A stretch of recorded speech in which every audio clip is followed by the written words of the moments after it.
A valuable method for learning classical guitar pieces. Introduction. In this video series, we're going to explore one of the easiest and the fastest ways to learn and practice a piece of music for the classical guitar. This means learning how to practice in the most efficient way possible. There are a total of 6 lessons. So far, we have done 2, and now we are on to the next lesson in this series, Lesson 3. Purpose. It is my intention in this video series to do 6 lessons and then put them all together in one long, continuous, cohesive video, which will eventually become a small lesson book. Background. In the previous lesson, Lesson 2, we discussed the process of fingering both the left and right hands. You can click on that link in the upper right-hand corner to watch that video. These lessons are derived from a previous work written by Louis Gehring. His lesson was one of many that were published in 1980 in a book called Guitar Masterclass, compiled and edited by Rinald J. Sherrod. We have already covered step 1 and 2 of his lessons. Now we're going to move on to lesson 3 called Practice or Praxis. Lesson 3, Step 3, Practice. Louis Gehring says, begin practice starting with the first phrase only, carefully avoiding any mistakes. Study should begin by using the metronome set at approximately 1/2 the future performance tempo. This initial speed will depend greatly on the difficulty of the composition. When playing at this speed is mastered with appropriate dynamics, articulation, and timbre, the metronome should be moved up 1 notch. After the speed is mastered, then 1 more notch. When the player has achieved 3/4 of the performance tempo, he should go on to the next phrase in the same manner, and so on. After a section has been learned with this method, the whole section should be practiced with 3 metronome speeds, slow, medium, and fast, the performance tempo. This is the way the section should be studied from now on in order to maintain and perfect it. The practice.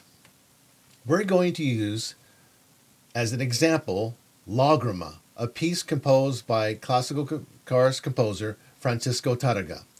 The tempo of this piece is 84 beats per minute.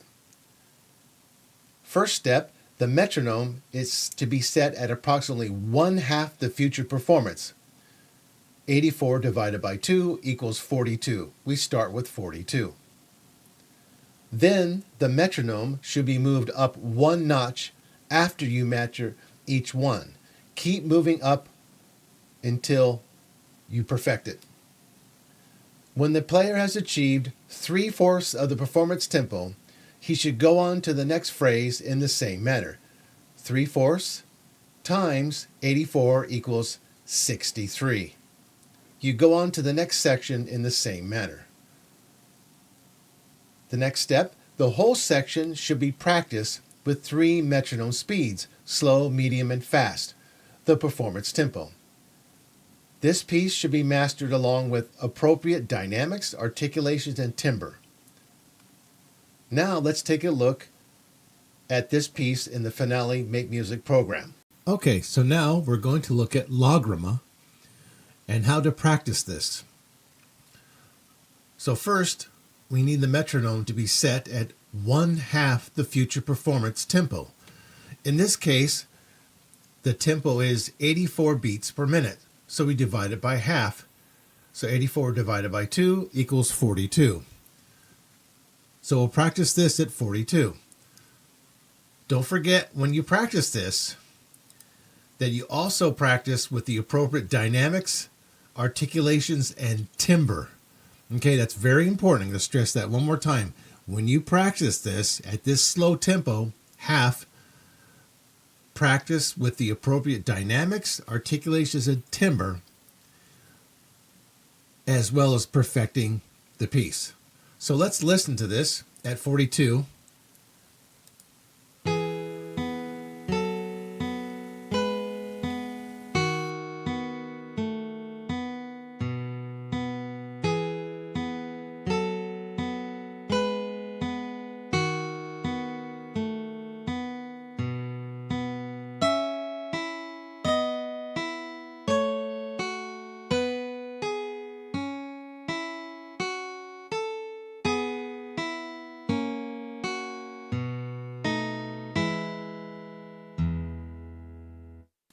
Okay, that's at half the tempo, 42. Now we use the metronome and move it up one notch. After you master each one, keep moving up a notch until you achieve 3/4 of the performance tempo. So 3/4 times 84 equals 63. So let's hear it at 63 now. This is 3/4 of the tempo, so we're clicking up, up, up, up, up, up, up, up to 63. That's our target. So now let's hear it again at 3/4 the tempo at 63.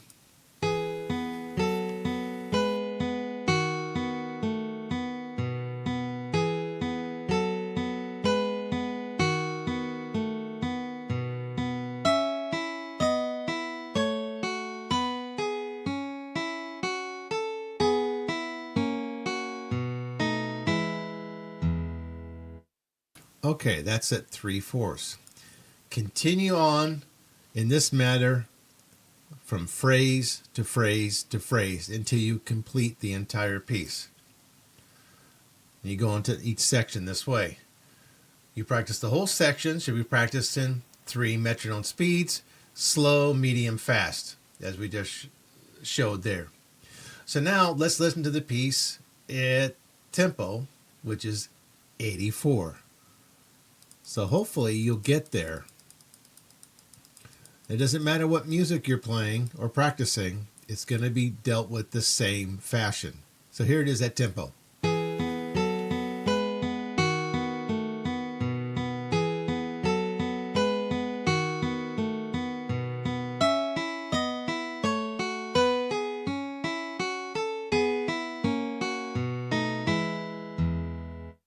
Okay, that's at tempo. So once again, let's summarize here. The practice is you determine what the tempo of the piece is. In this case, it's 84 beats per minute. And we're going to cut that in half. We're going to start there. 84 divided by 2 is 42. So we start with 42. Once we start at 42, we move up one notch after you master each one.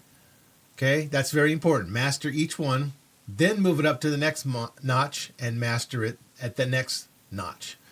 Keep moving until you achieve 3/4 of the performance tempo. In this case, it will be 3/4 times 84 equals 63. And don't move on until you perfect it. And then you will also continue this same procedure to the next section. And you do this for every section. Like in this case, section A, as you can see here, and then you move on to section B, 3/4. Final thoughts. Conclusion. Let's recap the previous 3 lessons, including this one. We must first determine the phrases or sections of a piece of music, i.e., what is a phrase. Then we apply the easiest possible right and left hand fingerings. Finally, we put all that into practice. Remember to show your work on the music so you can easily follow the road map on your sheet music. Don't skimp on anything. This will be very important in the latter lessons to come. I hope you enjoyed this video, and don't forget to like, subscribe, and share this video with others. See you in the next video.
Concluding remarks and final thoughts. As you can see, this piece was a rather easy piece, not much of a challenge to finger for the left hand. I didn't provide the right hand fingerings. I'll leave that up to you how to do that. But one thing to keep in mind, and this is the most important thing when considering easy fingerings or making the fingerings for a piece of music easier and easier to play, is that once you have established the fingerings for both the right and the left hands, be sure to stick with those. Consistency. Don't go about changing those later on. The first thing you need to do when you look at a piece of music is you want to do a scan of it. You scan through the piece of music, meaning that you play through it very, very slowly in the correct rhythm. And as you're playing this piece for the first time, very, very slowly, consider the fingerings as you're playing this. Are they easy? Are they comfortable? Do they flow from one to the next fingering? And are they very consistent with both the right and left hands? How does it feel to you when you play this? After you scan through the piece a few times, then play the piece up to tempo as fast as you can in the correct rhythm and see if the fingerings still feel comfortable. Then once you get a handle and a good idea of the fingerings you're going to use or about to use, then you can go through and actually change the fingerings to reflect something that's more easier to play. So the first thing you always want to do is you always want to scan through the piece of music and then consider the fingerings as you're playing it very, very slowly. Don't forget that. The tempo is key. All right, that's all for today's video. I hope you enjoyed this lesson, and we will continue this series with a few more lessons and can have my concluding thoughts about the entire lessons that were originally written by Louis Gehring. Okay, see you in the next video. Bye-bye.